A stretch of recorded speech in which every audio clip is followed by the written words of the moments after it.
what I've come to realize after 13 years of doing interviews with my elders and my peers on the bandstand is that church is on the bandstand. The greatest spiritual healing can take place not just from the musician's point of view, but also for the audience to walk away in life with a higher vibration and an expanded consciousness to be able to go out and deal with people, all different colors and creeds and types of people, and with a smile on your face, continue to move the world forward without using words. I feel in some ways now we've gotten into so much trouble because of how verbal we are. And in so many ways, even though some people look askance at me, I feel like the last great hope for our civilization is rhythm.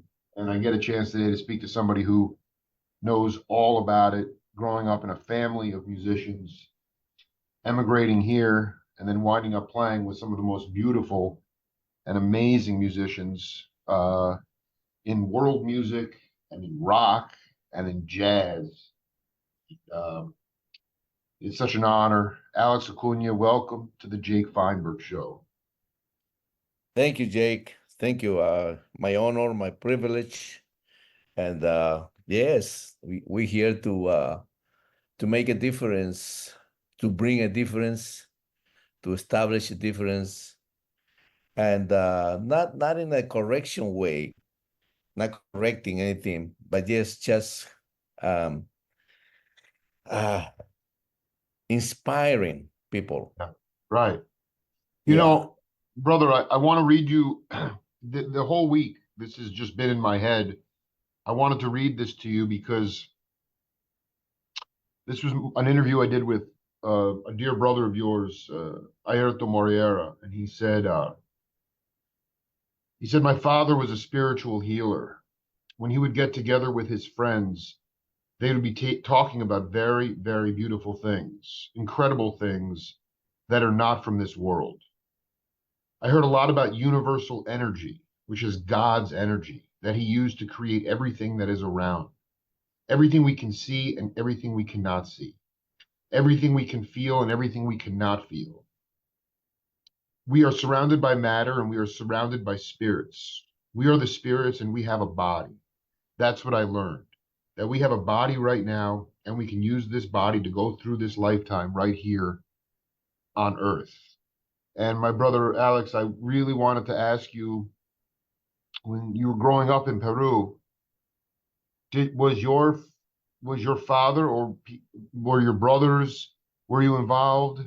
I mean, was your dad a doctor, a musical healer? My father definitely was a genius in music.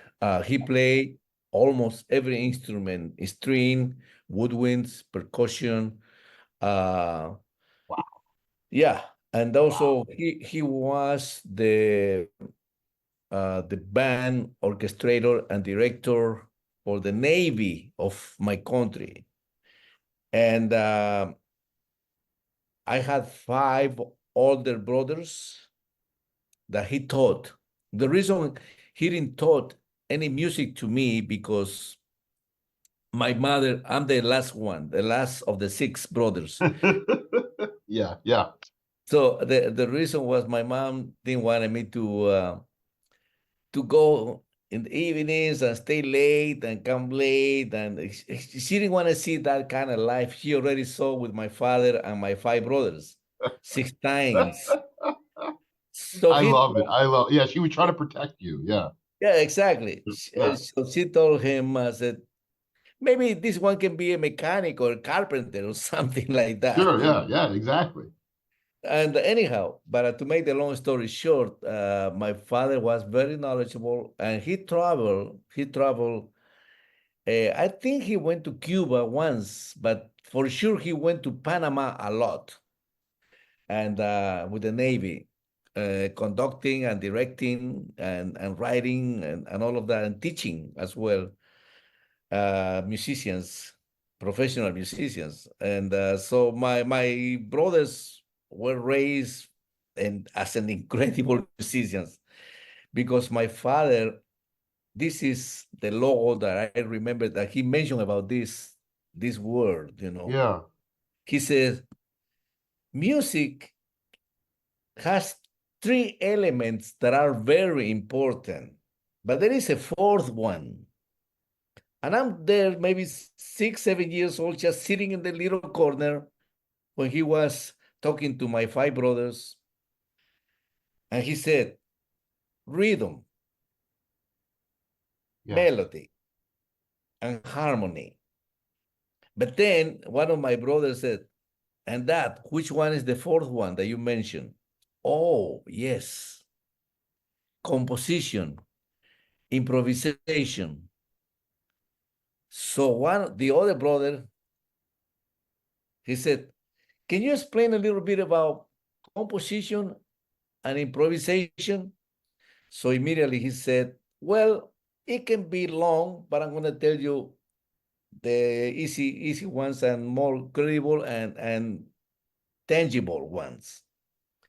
He said, well, most of the great composers of music, he will say, those are the ones that really created, not created, but invented about, especially Bach. He said, Yes. Bach, Improvisation. Yeah. he will sit on the piano and he just start playing. And then he wrote it. So he didn't wrote it first and then play it. And all the other ones the same. They start playing because that's what they were gifted, playing music, playing the instruments, and then they compose it, and most of them compose an incredible, everything. And ah, so Well, hold on. I want to be clear. It sounds like there are five: rhythm, melody, harmony, composition, and improvisation. well, he quoted that composition was improvisation Ah, interesting. because you have to improvise and then you kind of write it. And then it becomes a composition. That's right. Yeah, exactly. Yeah. Yeah, you have to kind of describe it, whatever. And I said, that last thing, I said, oh, I definitely love music now. So So, I so, start, so did you, I want to be clear though, like you feel that you had a different musical journey than your brothers because you were, your mom sort of tried, you were on your own a little bit, or did you actually join the family band too? okay, that's what I was going to say. Go Yeah, ahead. Yeah, please. thank you for the question. Yeah, yeah. Well, I discovered by 7 years old that I had a gift for music because I was playing already. Wow. And my father knew, my father and my brothers too. They saw me that I grab instruments and just play by ear, but naturally. That's And awesome. so my father said, well, this, he's going to get it no matter what. So when my mother told him, yeah, okay. He said, okay, great. So he said, I'm sorry, I'm not going to be able to teach you, blah, blah, blah, blah, blah, blah. Okay, Dad, it's all good. I'm here. Can I see the lessons and can I hear the lessons and things like that. And he said, oh, of course. And then when they rehearse, because they had a band, we also with my uncles and my cousins, big band, all kinds of band. Wow. Wow. Yeah, with different band, from trio, quartet, sextet, septet, Sure. a big band, and then orchestras. Everything. My father was that kind of a musician. But Dude, he was an absolute genius. Like, I mean, he was like on the same level as Mancini or even some of the great class. I mean, he also, I want to be clear though, were you playing like Peruvian folk music, or you weren't playing big band jazz music? Or he wasn't. okay, my father had taught my brothers. Let's begin right here. Uh-huh. Uh, uh, he is playing the rhythm. These rhythms in three, this rhythm in four, this rhythm in five, and then he combined rhythm in 3 and 5 and 4 all together. Because the Peruvian music, he starts playing things that I say, whoa, wait a second, what is this? You know, Yeah, and I and love I it. Go ahead. Yeah. and I tell you this, I don't know any other country or any other genre or any other music. I haven't heard anything like my Peruvian music. But the one that I'm going to explain, we have uh, three different sections in Peru. You know, the Pacific is just like California. You know, it's like you go to Lima, and when you go to the beach, you're gonna think that you are in Santa Monica, just like that. Oh, I love it. Oh, yeah, It looks beautiful. like that. It just Yep. looks like that. I took my wife is American, and when I took her over there. She said, "Are we in Santa Monica or Lima?" I said, "We're in Lima, baby." Anyhow, So so beautiful. the Pacific runs from all the way from Ecuador to Chile. You know, that's Peru has all that ocean, the Pacific Ocean, and we play mainly in 3 and 6 and 12. All Wow. three. You know, 1, 2, 3, 1, 2, 3, 1. You know, like that, and definitely in 2 because when you play on 12 you can play in 3, in 2, in 4, you can play in 6, you can play in many, inside the 12, you can play many different rhythms. Anyhow, I will explain that later, but that like the African is No, 6. it's all the subdivision. It's like you learn to count within your head. Right, right. Yeah. So, but the pulse is almost very, very similar, even the flamenco music and all of that, anyhow. Wow. And then he started explaining to my brothers, okay, this song we play and dance in 3. 1, 2, 3, 1, 2, 3, and then 2, 3, 1, 2, 3, and then he keep dancing and applauding in 3, and then he says, "I'm gonna keep dancing in 3. 1, 2, 3, 1, 2, 3, 1, 2, 3, but I'm going to clap in 4. Oh. 1, 2, 3, 1, 2, 3, 1, 2, 3, 4. 1, 2, 3, 1, 2, 3, 1, 2, 3, 1, 2, like that. And then he keep doing 3, and then he say, "I'm gonna sing in 5 at the same time." So it's 3, 4, and 5. 1, 2, 3, 1, 2, 3, 1, 2, 3, 1, 2. Ta ta ta ta ta ta ta ta ta ta. 1, 2, 3, 4, 5. 1, 2, 3, 4, 5. 1, 2, 3, 4, 5. 1, 2, 3, 4, 5. 1, 2, 3, 4, 5. 1, 2, 3, 4, 5. So it's 3, 4, and 5. And I never been, and I traveled the world maybe 7 times already. And I never heard any music that has these 3 elements, 3 rhythms, elements in one song. Is In there, my I'm just curious, is there a name for that kind of, I don't know, No, technique? because the Is main pulse is in 3. So my father just explained both things. He said, we have these facilities to include what he called it superimposed rhythms. I You love know, this. Riff that on, for I example, love superimpose. I love superimpose. Please riff on superimposed rhythms, man. That is where it's at. that's where it's at. Superimposed rhythms. He says, sometimes it takes 8 bars or 16 groups, and then they link each other again. They meet each other again. That's right. And he was explaining. My father played drums, play everything perfect. I mean, he was a genius, and but he was very humble, and very wise, intelligent, and strong in music and teaching. He was a disciplinarian. He liked to teach my brothers, that they will bring the lessons the way he taught them. And so my brothers were very well educated, also play many different instruments. Everybody played drums. That was the main thing. We said you have to have rhythm to be able to play music and to feel it. If you don't This have is rhythm, unbelievable. So are you telling me that you had like 6 trap drum sets, or was it all hand percussion? Like when the family was just jamming out, I mean, how many trap sets were in the house? well, father, North called the state of Lambayeque.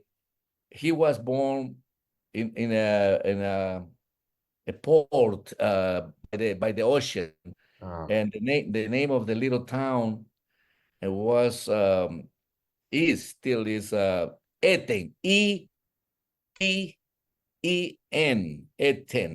Eten. Yeah, and that gift of music because he was the first.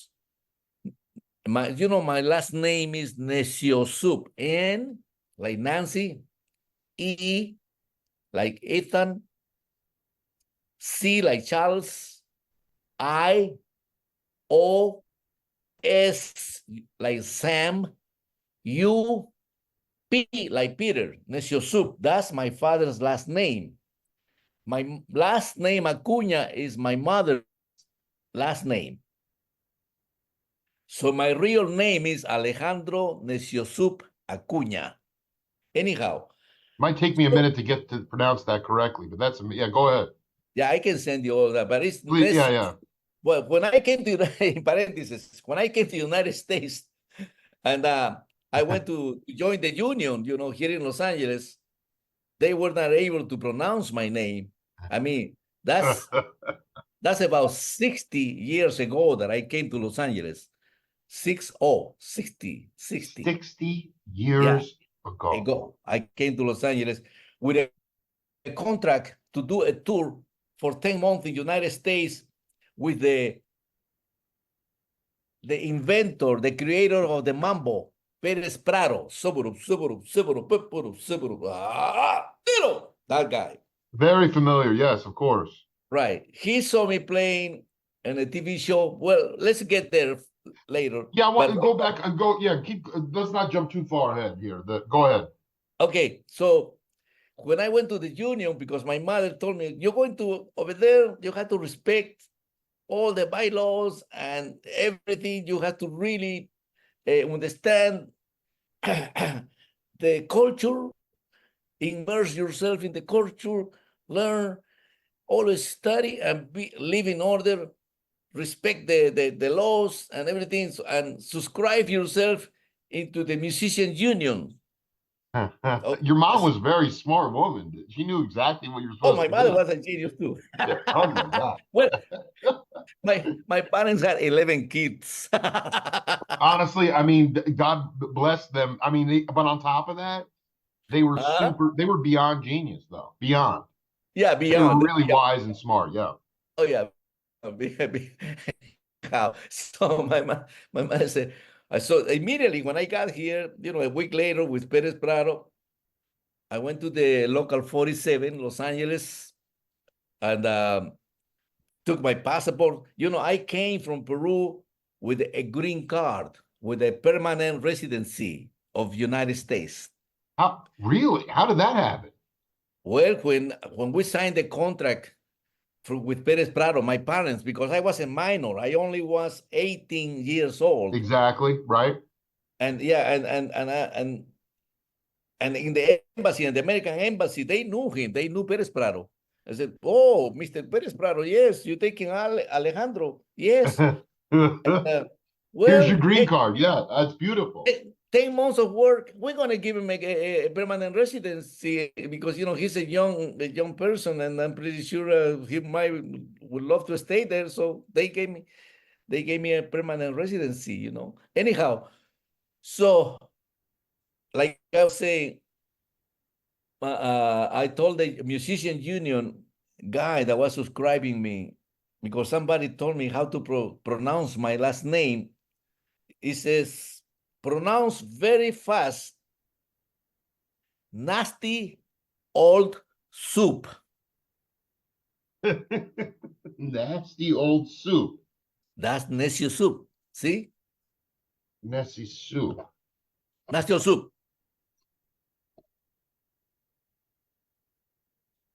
But then I went to join to New York in the Union 802 in New York, because I tried to live in New York. And I also, every time I went someplace, I joined the musicians union. That is you're very smart, man. You knew because that, I mean, well, okay, I want to go back for 1 second. Um, were you like you spoke very eloquently after my monologue intro about the role of a musician is to inspire. I was, even though your father was a genius musically, and you know, he didn't, he was like, he would have been like a dean at Berkeley or North Texas. He really knew musical construction. Oh yeah. Um, was there? I just remember talking to a guy you probably are very good friends with, Bill Summers, and he said that he when he first got to New York, which was maybe 5 or 6 years after you got there with Perez Prado, he would go and see these spiritual drumming circles, in the Bronx or in Harlem, and it was a Pablo Landrum, or it was, I'm not sure if it was Mongo or not, but Potato. And I just, going back to Peru, did you ever experience, was there something along the lines of what would go on in Cuba or the islands where there was like people were trying to keep their heritage intact and they used the drum as in a spiritual context? Did you witness that as a kid or growing up? Thank you for the question. I Yeah, love no. it. I love it. I'm gonna keep calling seven because by seven I remember very clear. I mean, I remember from 3 years old, but by seven there was a radio that plays 2 hours of music in the street, the little town where I was born, Pativilca.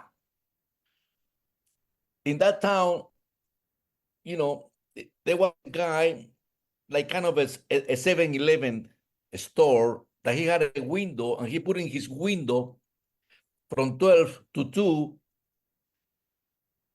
a radio station, a national radio station that began with some kind of a Chopin, maybe, because I don't remember if it was Chopin or Liszt, but I think it was Huh. Chopin.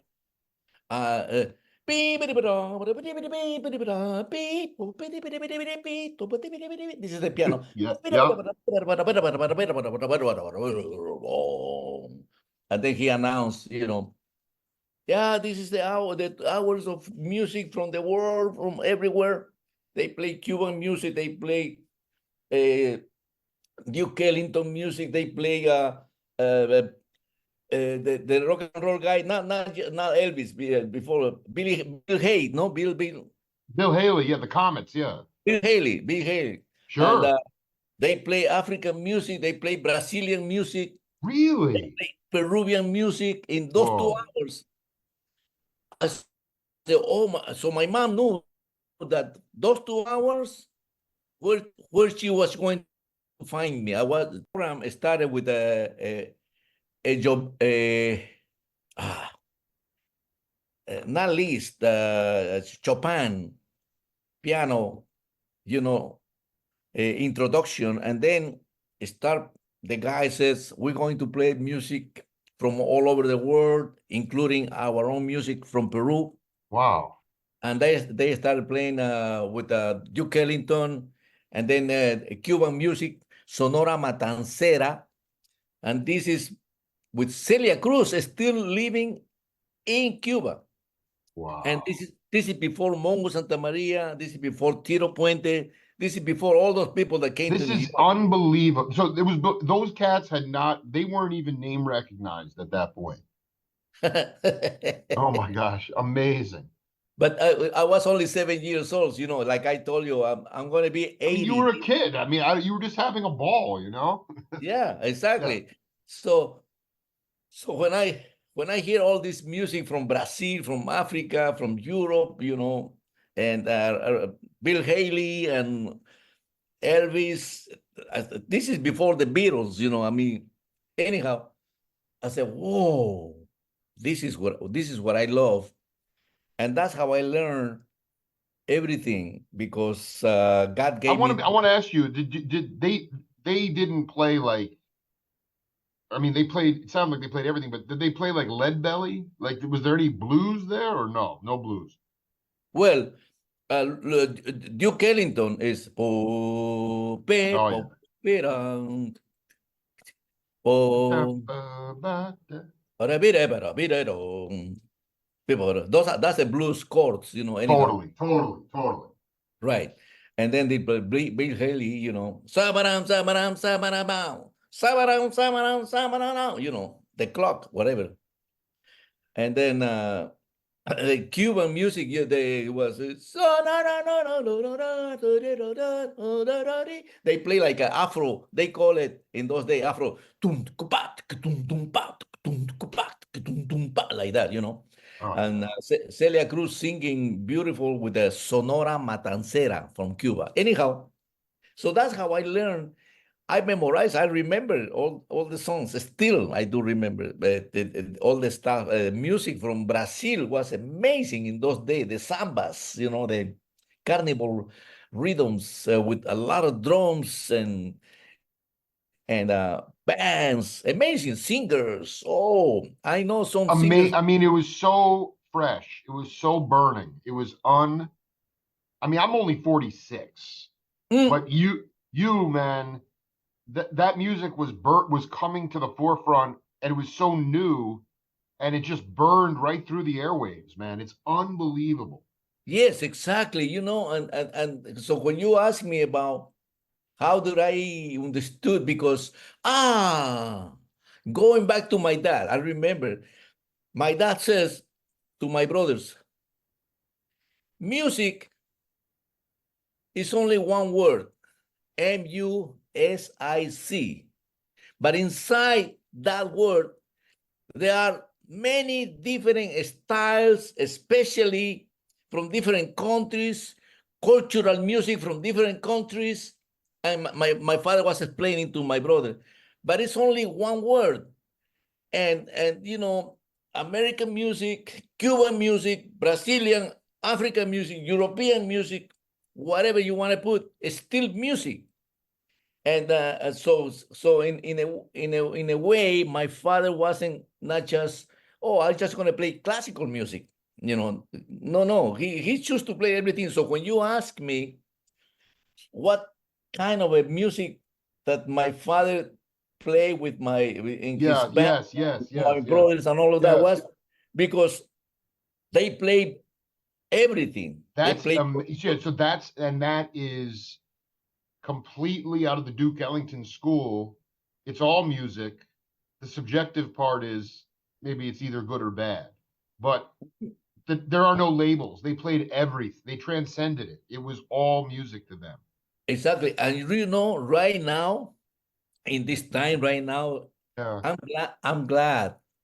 And I think that's the reason why I they call me to do sessions. I'm recording right now in all the major movies of Hollywood, for the last 24 years. But anyhow, And you still have curiosity and excitement because your mind is still open because of your oh yeah, yeah, dad's yeah, philosophy. Yeah. yeah. But yeah, I try to stay sharp by doing other things. But music, I practice every day. I practice all my instruments, all my percussion, and everything. Anyhow, but what I'm trying to say is mainly that this is the time that is so wonderful because also I'm going to say this.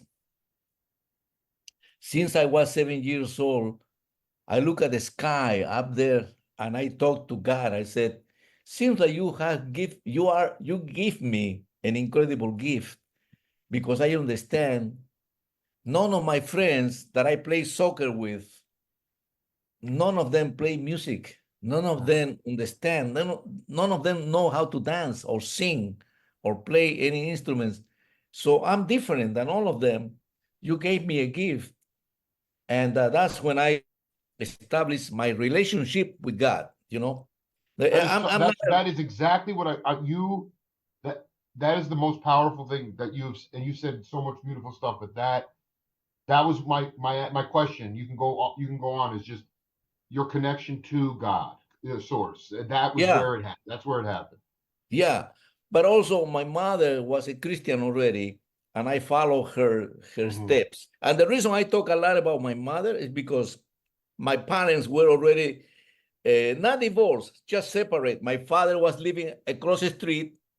He didn't have other girls or anything like that. No, Nothing. they needed their own space. I get it. I Yeah, get yeah, it. they need, you know, I was the number 10. They had another one after So me, beautiful, man. but Too big a anyhow, house. Yeah, you needed two houses, too big a family, you know? yeah. And then and so my father said, you know, music, wherever you go, is really the only thing people have joy, to dance, to sing, to be free of any worries or any disappointments. My father was also like a philosopher and a psychologist, teaching my brothers all that stuff, and I'm there just listening to all that stuff at that age. That's why, I only went to fifth grade of school. I mean, you're a genius, man. This is making my day, man. This is just warming my. He was he what is did your dad ever um go to the States to play music? Was he well was he obviously he was well known within Peru, but um I mean, and not that that even matters, but like if I Googled his name, would he come up? Just because I've never heard, you know, I mean, he No, was my a father, legendary character. He was a legend. yeah, my father was very lucky, like I told you, very humble. He didn't care about Yeah, he recognition. didn't care about that fame and that stuff. Yeah, I No, get no, no, no. He already knew where he was standing. He said, you know what? it. Yeah, no, no, he already knew that. I said, no, no, no, no, I'm not, this is Yeah, all, yeah, I got it. Yeah. this is the real thing right here. Anyhow, Wow. and I am like that. I am very much like him, in a Mhm. way. And I mean, anyhow, but it was so beautiful to be growing with a family of musicians. So anyhow, here is the second spot. There is a time, by this time I'm already 10 years old. And so in those days, you probably know, or maybe you don't because you are from a different era. Yeah. In those days, the Latin men, because I was raised with the Latin men in South America, Peru, they married by 17 years old. They already had a family. They were married and have kids. So my brothers start migrating to Lima, to the city, when they were 17, 18 with their families. And immediately they got in Lima, they became the first call in everything for every band, because they read music, play, improvise, well-trained musicians. And so I stayed taking care of my mom and my two sisters, one older 2 years and the other one younger 2 years than me. So I'm 15 years old, already paying for the water, the telephone bills, and the house, and the food, and everything. So by 15, but when 10 arrived, one of my brothers, that was the drummer and the trumpet player, he left with his girlfriend in that weekend, and they didn't have a drummer. And so they said, who's going to play the drums now? So I lift my arm. I said, me. They look at me and said, no, no, no, no. We never saw you play. I said, yeah, you never saw me play, because I always play when my mom wasn't home and when you guys were not home. So I didn't want anybody to know that I was playing already. Wow. But I've been in all the rehearsals. I know the songs better than you guys. So they say, okay, well, show us. I sit on the drums. They start playing with me. And they say, oh my Oh gosh, my God. how did this kid? And that's when my mother came out of the kitchen and she said, okay, I've been hearing everything. You want to use Alejandro in the band. He's only 10 years old. But because he's only 10 years old, you probably want to pay him a little less because he's younger, but Oh he's my gonna God. make the same amount of money that you guys are gonna make. He's gonna make other than that. It won't happen. So they say, okay, mom, we pay him exactly what you asking for. So my mom became my manager. I this. Wait, I want to go. I want to just ask you something because this is really fascinating stuff. Because I know your mom was Christian. Yeah, Now in this in United States, in maybe the 50s, right around your same age, I've interviewed many cats, organ players, guys that played gospel, but also like, once they were not allowed, and they grew up in Christian household, they were not allowed to play the blues. They were not allowed to play, uh, they had to wait for their parents to leave the home. Was it because the drums were too loud? And obviously your mom was wide open to music, but was there similarly, I mean, in this country, the blues was seen, the United States, the blues was seen as the devil's music. So a lot of cats had to hide that from their parents. And I don't expect that was the same way, but was your mom, did you not play the drums because it was too loud and your mom didn't like the noise? Or were you, no, I didn't play the drum in front of her because she didn't want me to be a musician. So I was oh, kind that's it. There you go. Yep. I forgot. I didn't want to be seen by her. That's right. She wanted a carpenter or something like that, some other job. Yeah. Exactly. Yeah, You yeah, yeah. know? I dig. I Yeah. dig. But So she became your manager, and then that was your first. It was a tour or just a couple of gigs, or what was the when it you went was with your brother? yeah, like I mentioned before, my father and my older brothers, they got this contract in in the state of Lima, Yeah. playing they play in circus. They play Wow.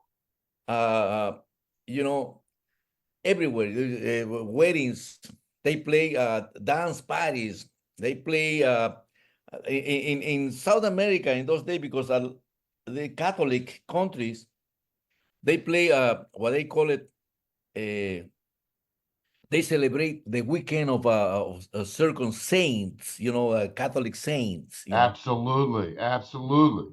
and they play big bands, they play in the park, they like 5 o'clock in the morning, they playing already, and then the dance party all night, Yeah, and because it that's was such how. a it was all it was the biggest part of the culture too. Very much, very Yeah. much. So they were the incredible musicians. They got very famous in the area, and so they always been working, and that's how we start really. We start seeing, rice and beans and meat and drinking water, good water and everything, because we were 11 kids. That's a lot of people to eat. That's a so I just want to be clear. You because of the gigs, you could make some money and eat some good food, better food. Yeah, better food. But there were times that when my brother was just studying, we didn't have food. And I know what is not to eat when I was a little kid. Wow, dude, and you only go to school through fifth grade.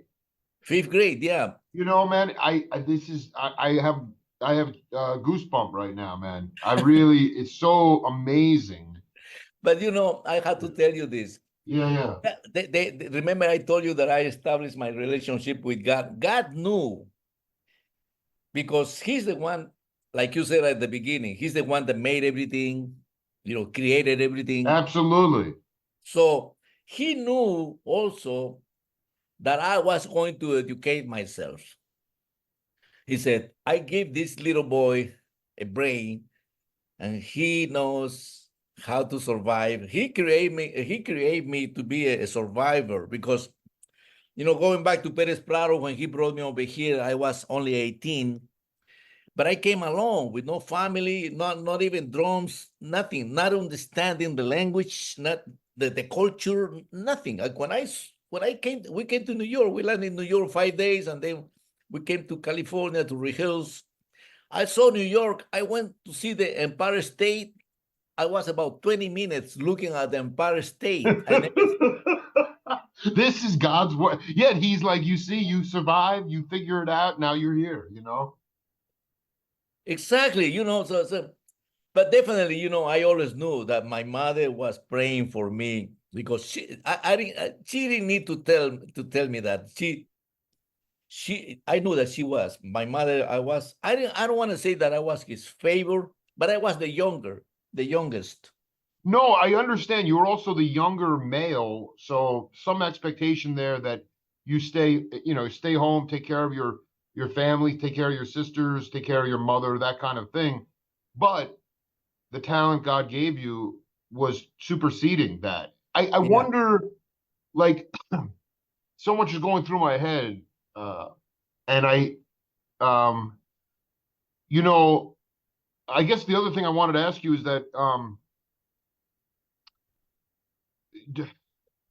your dad, I mean, everybody, you have 11 kids. That doesn't matter how the cost of living was, it maybe wasn't as expensive, but was a musician. This is really important now. It's because, like, I have albums on, like, Discovery label with you playing for, I mean, you've been in the scene for 60 years, like you said.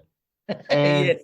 it's like it's really and playing with all my dear brothers like Abraham Laboriel and Bill Maxwell and all these beautiful, amazing people, and that's just the tip of the iceberg. But can you just talk about what is very one reason I continue to do my show is because you know I just the way society, at least in this country, looks at a musician today, and it has been this way for a minute, is that music is a musician's gift to the world. So they can pay to play or they can play for the door. But gigs now, Alex, I don't care what genre, a lot of gigs don't pay anything. You have to make your money on the merchandise table. So my question is, was a musician seen as a viable profession in where growing up? I mean, obviously your brothers were trained under your father, but was it seen as a viable way to make a living? Yes, it was. It was because they already understood when I say they is my father and my older brothers that signed the contracts and schedule the whole situation for the weekend or for the week. They already knew how to charge and everything. Very wise, very very wise. Got advanced first, and before doing anything, he says. They told me, he says, when I grew up, I went to Lima. He said the first thing you have to do is anybody wants your service. I said okay, but can I have an advance? So we can secure the gig. Right, right. And anyhow, but man, you say some beautiful things and some beautiful words. And the reason I was listening to you, this is a friend of mine. Look, that just mentioned a lot of the things that you just said. I'm gonna read it for you. Please. His name is Eric. He said, Alex, God bless you always. I don't know. That's no here. Alex, I was basically just commenting with some people on your work from home that you record in your studio, and that also you being an awesome influence and impact. You had a great impact in the industry over so many years. Hope you and your family are doing well. Have a blessed Sunday. This guy is a pastor, and he was also a musician, Wow. and we keep in touch. Wow. And he always say, I know you're still practicing. I know you because I know you. You're still recording. You're still, yes. I say, yes, I am. So I send him, the latest things that I do and my later albums and everything, because he really enjoys to listen. And he's also a drummer and percussionist. What I do, and once in a while he writes to me, and but he said, I'm sharing And it's very mind like you know, when you said we want to change the world, the Yeah, world, you yeah, know. yeah. Yeah, the only way I think in some ways it's just in order to expand consciousness, rhythm is the only way to do it. Mhm. Continue. Yeah. So this is fascinating because going back to we actually you didn't finish you talk about the three different parts of Peru. That there's the Santa Monica part, but I don't think we Right, ever talked about the other two parts. right. In the middle, which is the Yeah, Andes, the Andes. Thank you for reminding me. of And course. the Andes, you know, where Machu Picchu is, and the Andes Absolutely. runs from Bolivia all the way to Colombia. So Peru has all the Andes, you know, the mountains. So there is a music that comes from there that is in 4/4. It's becoming very, very popular. Actually, it was used in the last uh, Transformers 7. They went to Cusco, which is the oldest city, used to Yeah, be, you know, the city of the Incas. And then they went to Machu Picchu and they filmed this movie, American movie, you know, the Transformers, you know, from the big trucks and big buses. absolutely. Yeah, that's and they went directly to the source. Yeah, and they record the music in the middle of I mean, in the movie, in the middle of the movie, they playing this Peruvian music with Peruvian musicians in the streets. I said, "Oh my God!" I cried of joy. I said, "Oh my God! I used to do that." Oh, Oh this is my oh God. you as a growing up, you would go to Machu Picchu or to play you would play music there too.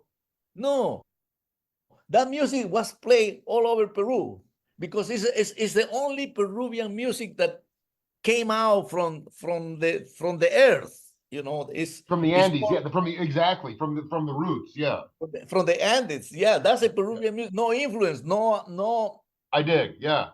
no African influence, no Indian influence, no American influence, nothing, Wow. nothing. You know, it's all pentatonic kind of music. You know, with the zampoña, you know, those flutes. You know, Absolutely. No, I know it. I listened many albums of the music of the Andes, you know. exactly. And they have beautiful drums, and you know, man, it's amazing. We can be here hours talking about this because Oh no, I mean this is only set one, my man. We have so much to do because I I could know, talk about this is where it's great. at, man. This is but see, so but like for me, this word is it happened last night and I woke up this morning, I felt like I was in this cocoon because Uh-huh.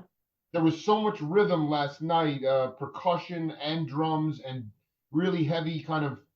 I mean, it was electric kind of fusion music, but it's called this word, Alex is, and this is kind of deep spiritual stuff, but it's for me now, it's descarga. It's the breaking open of the skull. It's the spiritual discharge that occurs, the healing as an audience member that occurs from rhythm. And can you just talk about the like that's I mean I was talking to you before about the spiritual drumming circles with Potato and like that takes on a whole new significance to the music that a lot of people, I remember in at least in this country, guys like David Spinoza, they say in the 70s, they overhear some producers saying, "Oh, this is good music to talk over." He's like, "When would you ever talk over music?"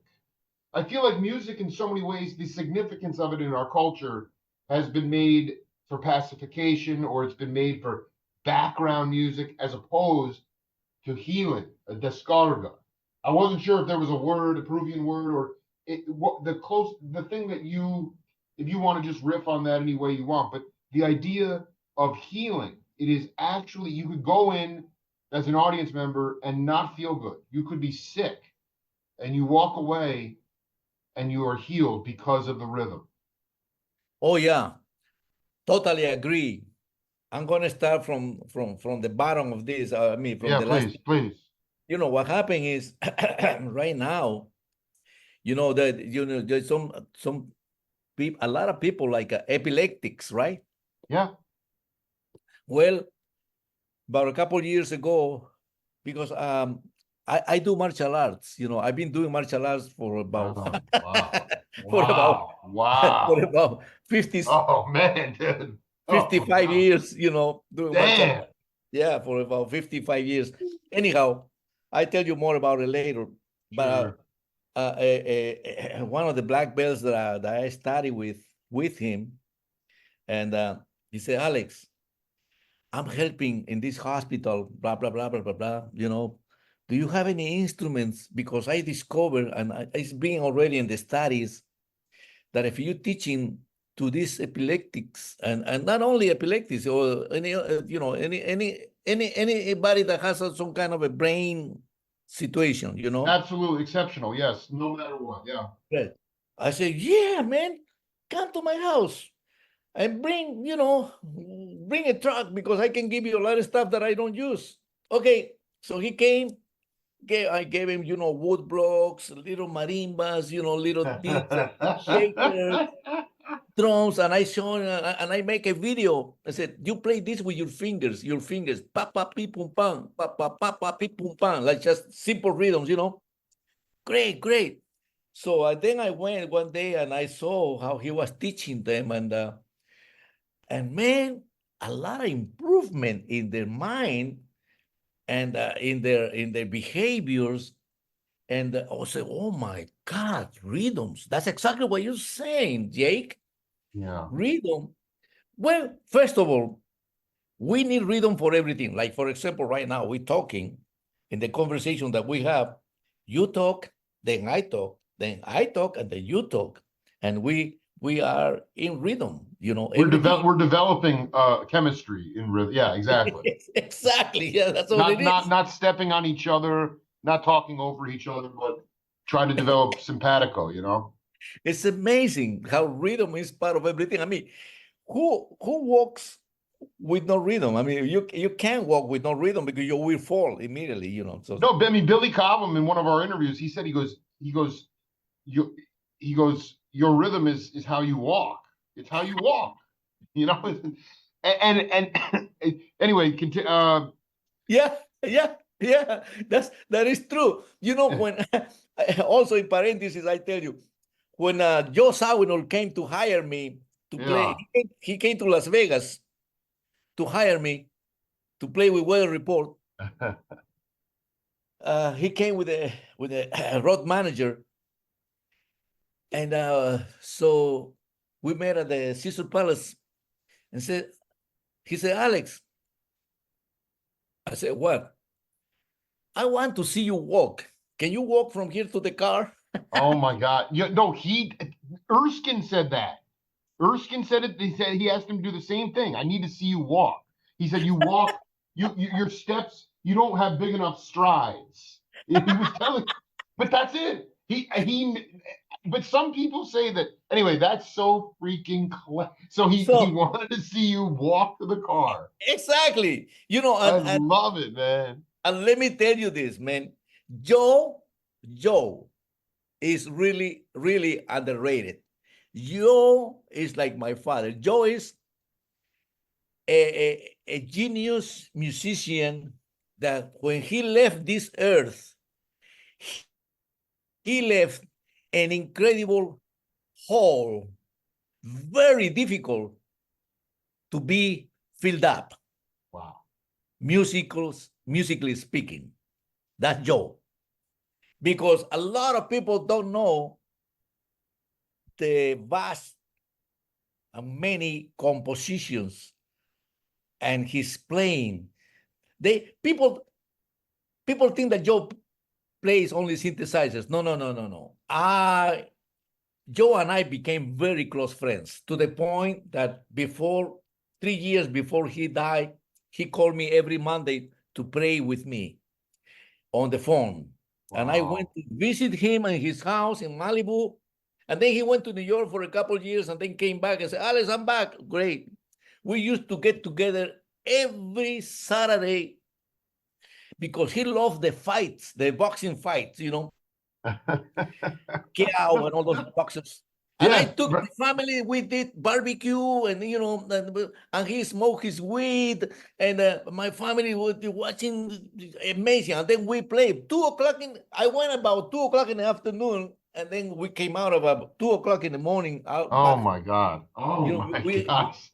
Saturday for us was like and all my kids, I have 5 children. I said, yeah, let's go to Joe. Why not? Because, he had other kids, they play soccer and beautiful. But Joe, I saw him playing acoustic piano, and there is a recording and it's a video of him playing with Cannonball Adderley acoustic piano because with Cannonball, he didn't play synthesizers yet. Absolutely. No, the Zawinul that I love is from the late 60s. Yes. He's doing third stream music, and it's all acoustic piano with these haunting European harmonies, and there's this insane blues vibe to it. And it's like McCoy a little bit, it's really beautiful. Oh, amazing. And then because, he was born in Austria, so his musical education was really superb, Right. The technical part of playing the piano, the Germans are very strict and beautiful in a way, strict, but because they Very want strict. Yeah, no, I know. Very they strict. want yeah, they But wanted you learn. I mean, I just really want you to. This is so important because watching you guys play I have this video, Downbeat 1976, and there you are just crushing it on percussion with Chester Thompson and right. Al Johnson and there's Zawinul. He's got like a kalimba, the African finger piano, like hooked into a synthesizer and things like that. But what is the hole, the gaping hole that is missing? It's something about education with ethnic music, with soul, and with creativity. I'm just trying to figure out it from your point of view, the hole that he left, because Well, the hole that he left was just like I mentioned, just like my father. He loved music to the max. Everything that came sonically to him, he appreciated. Like for example, I did a CD. I did many CDs. Every time I did a CD, I sent them to him, and he never responds until in 1990 I sent a CD that I did of Peruvian music with Peruvian players, and I use 5 of my favorite saxophone players: Wayne Shorter, Ernie Watts, Paquito de Rivera, only 4, and Justo Almario. Those 4 in the album. But everybody else was from Peru, amazing musician, singers and everything. Anyhow, and I sent that CD to Joe, and Joe said, Alex, come, let's celebrate New Year's together because I want to ask you about this music.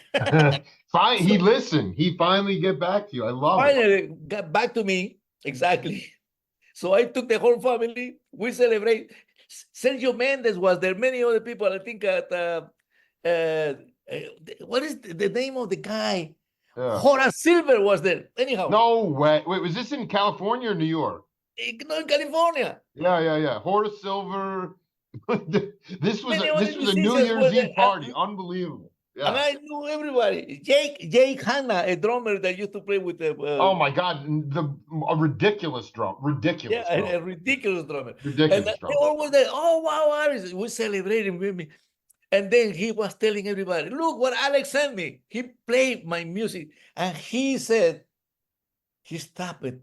He said, this is the best music I ever heard in my life. This is Joe. And Joe Jeez. never praised anyone. Right. And then, and then he said, Alex, the reason I invite you to come over because I want to invite this band to come to my club in Austria and the Hilton Hotel, the Joe Zawinul's Berland Jazz Club in Vienna. Yeah. He took us for a week. Oh, I brought all the Peruvian musicians, and I only brought Justo Almario playing the soprano and the flute and playing the tenor and all that. I couldn't bring the Wayne Shorter. right. Yeah. Ernie Watts, all those monsters. Yeah, you couldn't Paquito, afford that. Yeah, yeah. But Justo covered the whole thing really good. And he was there every night. And the club was, the club, I think, had 3 different layers. And it was full of people every night, the consulate, everybody came, politicians and the society, musicians. Oh my God. He let everybody in. You come over, you have to hear this music. My Peruvian music, man. And it's a beautiful album. I'll send you one. Send me your address, and I'll send you one. Hey, CD. this is so important because I know you have your own. This is a very funny story, and I want you to relate it to your own experience. Again, going back to Ayrton, he he came later than you to the States. He came 68, 69, and Right. he only spoke Spanish. And at that time, he said it was miserable. Nobody spoke. I mean, it was very hard to communicate. He didn't speak any English at all. He came to New York, and he was like, okay, I really want to play music. So he would go to, he called them, maybe salsa club or Latin music club. Right. And the guys whoever was playing, and I don't know if it was the Palladium. I didn't talk to him about the clubs, but he was going to see his people that spoke his language, and he tried to play music with them. And they say, no, no, no, no, no, no. You can go on the side of the stage, shake your little shaker, but don't be seen on the stage with us. And you just go hide somewhere and shake. And so the amazing, and this just triggered it because Zawinul, I consider him like same level as like Miles, and he said, Ayrton told me, he goes, the most inspirational thing about New York, because I was so depressed, my own people reject me. The guys that accept him were the jazzers. It was Walter Booker. It was Roy McCurdy. It was Miles Davis. It was all, they loved the cuica. They loved the kashiki. They loved all the percussion, the refrigerator whizzing thing.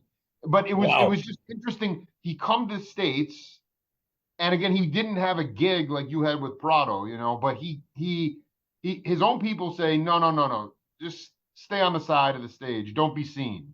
Yeah. And then the people that love him, Cannonball too. Actually, yeah. I mean, these guys accept him. And I just wanted you to talk. I realized you had the gig with Perez, but did you feel like when you came, the exposure, when you did connect with some of the jazz community? I mean, you must have had developing a name if Joe came to see you in Vegas. So I just wonder about how accepting that community was to you when you came here. Beautiful. That's a great, yeah. What happened is, Ayrton did it the way that he did it. I kind of knew that I don't have to do that. I said, no. Because, see, I come from a family of musicians. So I saw how my father prepared my brothers. I said, for me to be able to acquire, to be on the stage with the people that I want to play, I'm going to be prepared.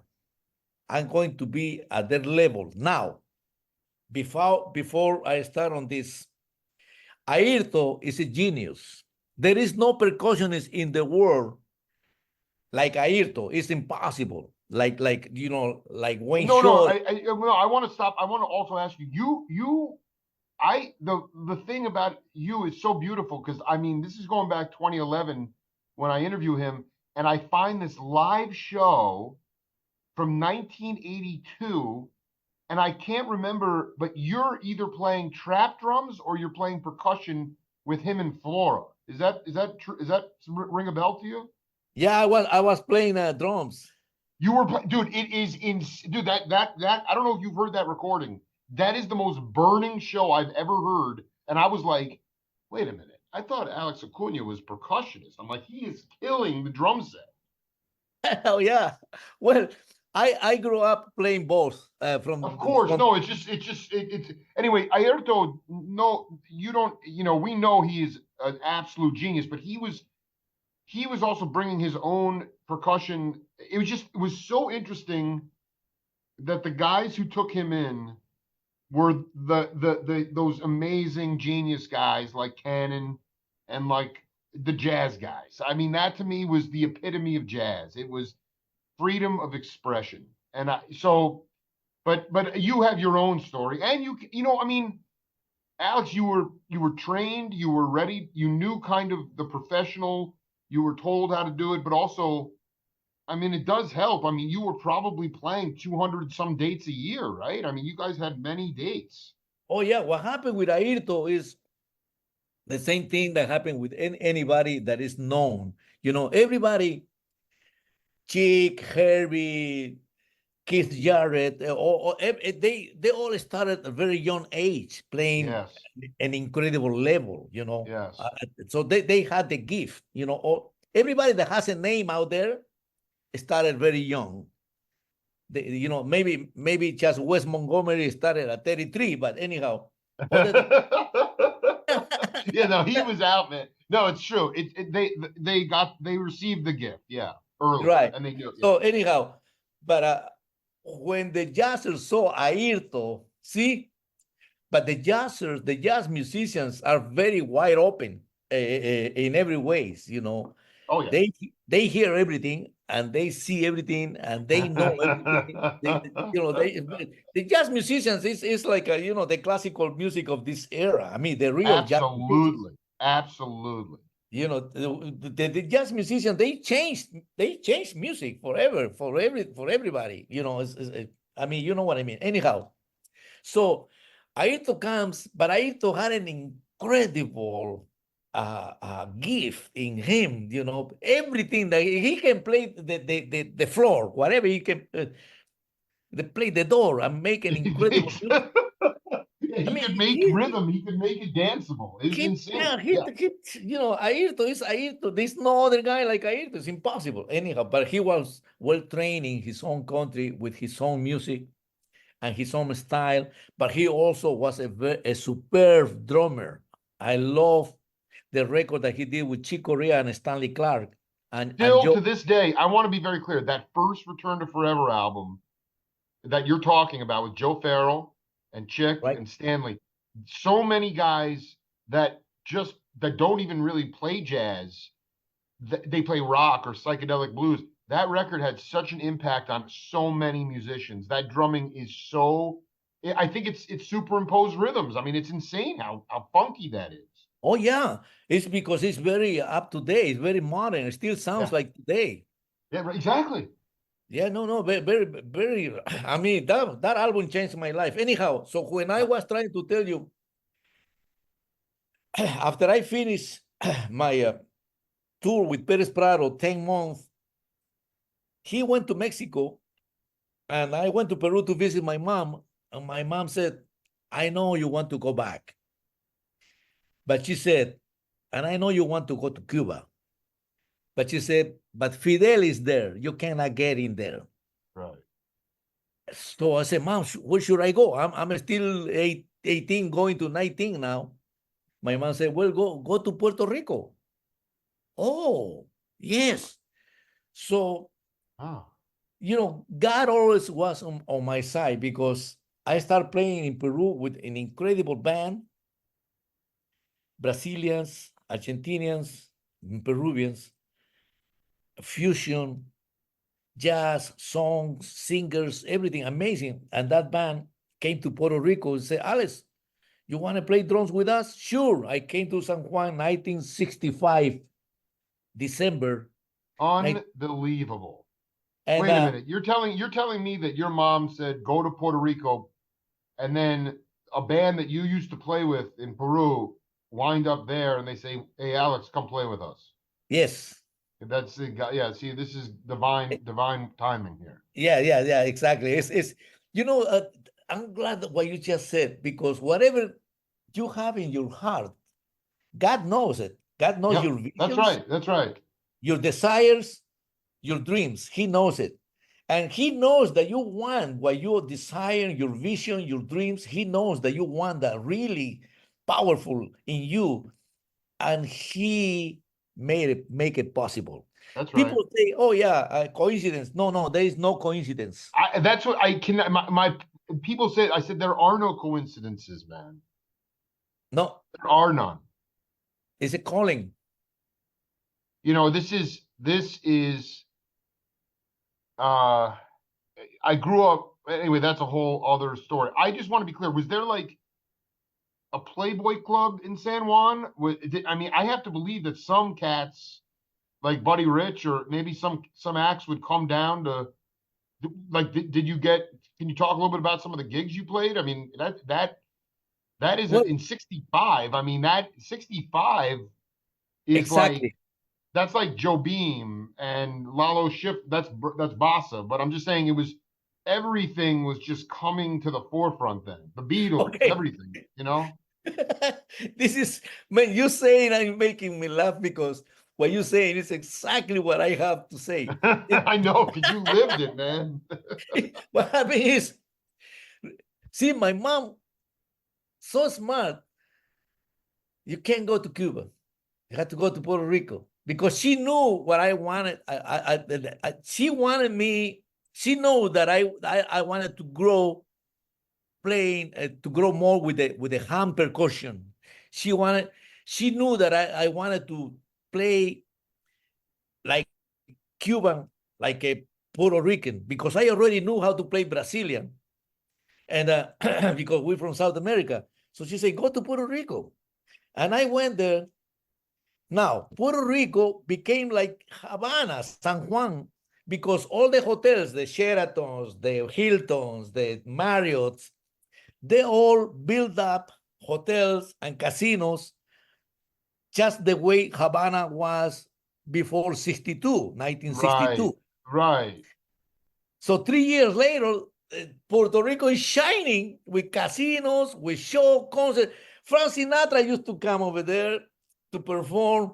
Uh, Everybody, Tina Turner, the Wow. Temptations, everybody, Polanca. I mean, those days, Robert Goulet.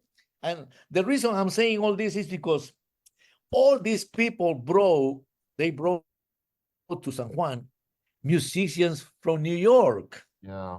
New York is only 2.5 hours to Puerto Rico in a I flight. I need I need to know who you met there. I mean, this is where the rubber because they I was thinking at first, but you talk about Frank Sinatra or Robert Goulet, like they have a budget to bring their guys from New York. I thought you were going to say that some cats show up and then they hire you guys as the rhythm section. That Oh, happened no. too. Yeah. Oh, no. Yeah. No. Sammy Davis came, Uh, the rhythm section, everybody that came, Sarah Vaughan came, and bringing his own drummer, the drummer that played with, he died. yeah, Jimmy Cobb. Yeah, Jimmy Cobb was playing with her. Okay, now this is the situation. Yeah. I met every drummer that came to the island. Who this I need to know because this is who was Sinatra's drummer? Sinatra's drummer, oh, the one that always is kind of a man. How can I forget his name? He's, oh my gosh. It is like because I know like Basie, it was Sonny Payne or it was Harold Jones or people with Sinatra. It always is like I never know, like even Tony Bennett. You sometimes but Sinatra. I just know he had a band, and I know it was a mixed band, and I just never know who swung the band, you know? Anyway, we can worry about that later. No, Go no, ahead. Irv Cutler. Cutler. Yes, that's it, dude. You got, holy cow. I'm listening to Irv Cutler today all day. That's right. It was Irv Cutler. So you met all these cats. I met all of them, but the one that he became a close friend with me, a close friend. I mean, like every time he came, because he at the time the guy Sinatra came maybe one or twice. That was it, you know, because he's Sure, Frank Sinatra, right? But sure. the one that came maybe 3 times a year was Paul Anka. And Paul Paul Anka, Anka, yes. yes, Paul Anka had an incredible drummer. His name is Saul Gubin. Saul, I know, dude, he was also a monster studio drummer too. Amazing. He was a classical Saul pianist. Gubin was Paul Anka, and you guys got, he was Jewish? Yes. Wow. Saul Gubin and I became, I mean, I This said, is Saul, so whatever beautiful. you I mean, you guys, he was, did they have a kosher deli there? No, thank you for some bagels, man. This is I, unbelievable. I said, so Saul, whatever you need in San Juan, I'm your man. He said, "Oh yeah, Alex, give me some drum heads." He gave me the sizes and everything. Yeah, give me the sticks. Yeah, yeah, okay. But he didn't bring anything. I got him cymbals, you know, everything, you know. And then He we didn't, hung out. so he didn't bring his drum kit at all. You No, gave, no, you no, got, no, nothing. No, oh no, my, this is no so snare. great. This No, is unbelievable. no, but he tuned him, you know. But then he already knew what he wanted. So and the people that were giving me renting the instruments for me to bring it to Saul, they already knew this is Saul. He's coming in 3 months. He's coming again. So keep this is okay. Okay, they put the name. This is for Saul Gubin. Saul Gubin. Let me tell you this. Yeah. Saul Gubin was one of the drummers that rehearsed the songs, the tunes for Buddy Rich to learn. What? Really? Yes, sir. So explain to the non-musician what that is very significant. What does that mean exactly? That means Buddy Rich doesn't read, never read music. Oh my gosh. He was a genius. He played better than a musician that read music. He was I mean, he was an absolute machine, regardless of whether he could read music or not. But you're telling me Saul Gubin wrote out that he transcribed it, or he? No, Yeah, he played with the band. Saul Gubin, I read the music. He was Saul Gubin was trained a right. Oh, pianist. classical pianist. Yeah, Hmm. and he read music. I read music. An incredible drummer. And I'm going to tell you, you have to write this. You can hear Saul Gubin drumming 1992 Tony Bennett Christmas album. The most swinging album, I bet. Yes, sir. You know, okay, And so so, I, uh, I no, this is really, listen. We have to do uh at, at least one more another set because we've already been going here for 80 minutes. I have, Alex, it's so good to talk to you and hear your voice today. I have one question, one final, just one thing I want you to talk about. It's a soul question, but you just sort of, it just sort of flashed in my head because you talk about Saul Gubin. He comes with no equipment, and you know people get very attached to their drum set. You know, it tunes a certain way, the certain feel of it, and right. this is a larger point because the guy in my heart right now, and I know we're going to talk for another half hour because one of the guys early on in my show 13 years ago who immediately recognized that I have God in my heart in the right way is my dear uncle, late great spiritual uncle, Emil Richards. Oh, Okay, and that's we can another. get it. I just Emil told me a story, and this is when you were still in Peru in the 50s in Connecticut with Eddie Marshall and Joe Porcaro and Toshiko, all these guys. He come to New York City, play with Mingus for a while, and he said one night he had a night off and he went to see Milt Jackson. Woo! And Milt, he said, he said Milt had the sorriest, saddest looking vibes he'd ever seen. They were old, they were banged up. It didn't, and he was like, how is he going to play these? And he said he had the saddest looking vibes, and the sound and the tone that he got out of those vibes was something that Emil never could forget. And that's kind of what I just want you to talk as a musician. Obviously, you want to have, when you go do a soundtrack today or a movie, you know, you have the cartage company, you have people tuning it perfectly. It's all mic'd, it's all perfect. But the shaman guy, the guys that I love, Milt Jacksons and so many, I can't even count, you know, or Joe Sample, you know, he'd walk into a bar with the Crusaders before they were the Crusaders, and they're, you know, a bunch of white keys or black keys would be missing. And he'd Yeah, have to bang the piano back into tune.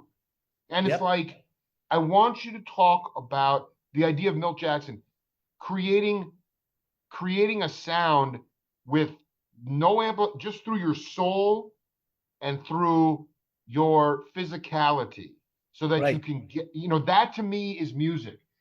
People get caught up in the what kind of instrument it is and how pretty it is or how good it sounds. But then it's like, oh, by the way, Milt Jackson, he could be playing the saddest looking vibes and it's still going to breathe and blow people out of the room. And that's all soul. And you can riff on that any way you want. Jake, you just mentioned everything so important. I had to begin that all the people that you mentioned, even Saul Gubin and everybody Yeah. in those days, even before Peter Erskine, I'm pretty sure, they had no instruments. They were manufacturing new instruments in those days. This is the 40s. Exactly. Huh? Totally. Exactly. They couldn't get the new stuff. Go ahead. They had to use the Yeah. same stuff. Yeah. Now we have the best instruments, everybody. By the way, in parentheses, I'm going to tell you, I have Emil Richards' Yamaha Vibe in my home. He gave it to Okay. me. That I just stopped right. I did that. This is making me cry right now. This is so. I mean, dude, Emil. I mean, we could just do an hour on him alone. I'm so glad you have his vibes. Here, please play them today for us. Hmm? Maybe you can just play a little bit sometime later today. Pay homage to Emil. You know. No, I'm gonna because it's in my other room in the studio. Anyhow, Yeah. but man, no, that's another book. We have so many books here No, no, no. to. We this is only set one. I just we have. I knew that we would. I knew, and thank you, thank God to for Fletch Wiley to hook us up because we will do. I just to me the most important thing is generating soul and sonically generating the sonic nature of the music without amplification, just Right. through soul and physicality. And that is what you are all about. And that's what Yeah, Zawinul, you know, I mean, nothing was you were playing out of PA systems. I can't imagine some of the PA systems. Maybe in Vegas they were okay, but I mean, you know, Joe Sample. I mean, he didn't know what on a night to night basis what kind of piano he was going to have, and yet he freaking he burned it out. He burned it up. You know? and I'm sure it wasn't upright. It wasn't a. Yeah, that's right. Because that See, but the essence, Yeah. what you said it. I'm recalling everything because when you talk, you said it. Is see the musician's heart is the one that really talks. You know, when we play, Yeah. we had the heart has to be shining right there in every note, in every thing that we do, that everybody and that, you know, nowadays when you go to the studio and you play like that, nowadays it gets recorded. You know, you mentioned Abraham Laboriel. Yeah. Abraham, every note that he plays is with the heart, 100%. His heart goes with every note. Absolutely. And when he records, you can hear the heart of Abraham, not just the notes or the fingers of the instrument. So that's exactly with Joe Sample, with Joe Zawinul, with Milhit, with everybody, with Milt Emo, Hinton, listen to this. They the play with bass the player, heart. the bass player. I mean, and then at some point it goes into that. It goes to the soul, the Right. pulse. You know. Exactly. Exactly. It's amazing, man. And Wow. dude, Alex, dude, honestly, dude. So how about I don't know if you're in town, but a week from you want to do set two, same time, 1 week from today? Yes. Let's do it. I send Let's you. do it. I had such. We'll do as many chapters as we need to. I know. I'm going to prepare a few bars of so you can hear the vibes of No, I'm just saying all I was saying was sometime today later when you are in a good mood, go in and think of Emil and say a prayer because he so beautiful. I'll send you one of our interviews. It will touch your heart, man.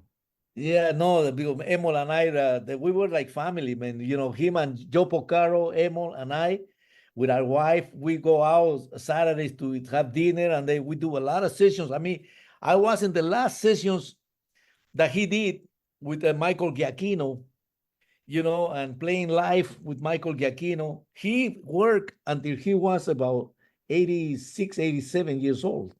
Oh, I would go to Toluca Lake at that time to do interviews with him. Yeah. He would he had and then that was the thing when he was with Sinatra and you were in maybe San Juan at this time, 67. Frank Oh, I was in San Sinatra Juan. Yeah. tried to get JFK or RFK reelected and he do a worldwide tour for this Palestinian Israeli hospital. They travel all Middle East and he fill up the belly of the plane. He fill it all up with all ethnic percussion. He Yep. had so much ethnic percussion. Man. Oh, And yeah. did you first meet him when he was with George? Did George Shearing ever come to San Juan? Did you meet Emil back in the 60s or only when you went to move out to California? No, I never saw your sharing. So you meet Emil like when you settle in California? Yeah, when I came in 1978. Yes. Yeah, Well, we will pick up the interview in San Juan in 1965 or 66, 65, yeah, 66. and then we go from there. Okay. Hey, bless you, Alex. It's so good to hear your Woo! voice, man. Bless you too, Jake. Man, what a fun. What fun. And now I'm going to be prepared. I know that you know a lot. So You know what? I got to be honest. You're gonna love this. I do. You guys taught me everything, but it is all about feel too. It's just yes, feel, you know, yes, and yes, rhythm and rhythm. So anyway, rhythm. man, play for Okay. Amo. Much love to you, man. Okay. Thank you, Jake. Cheers. Bye. Have a beautiful, blessed Sunday. Thank you. You too, man. Thank you very much. Bye. Bye bye.